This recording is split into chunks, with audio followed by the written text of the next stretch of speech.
Welcome to One Chemistry. This is 365 Chemistry series. Daily one question for you.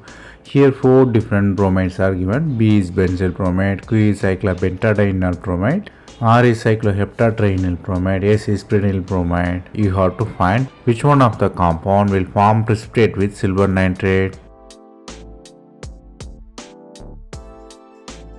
Here the answer lies in the free bromine availability. Will give precipitate quickly. The P1, if you look at it, the bond strength of carbon and bromine is higher because of sp2 hybridization.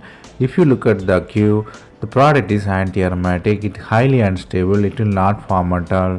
If you look at the R forms aromatic product, it is very stable, it always forms cation, so free bromine is available, it forms precipitate easily.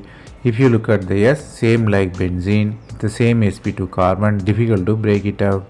So our answer is R here.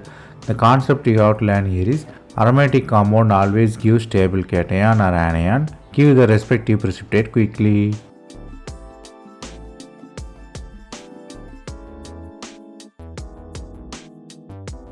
That's all from this video. Thanks for watching.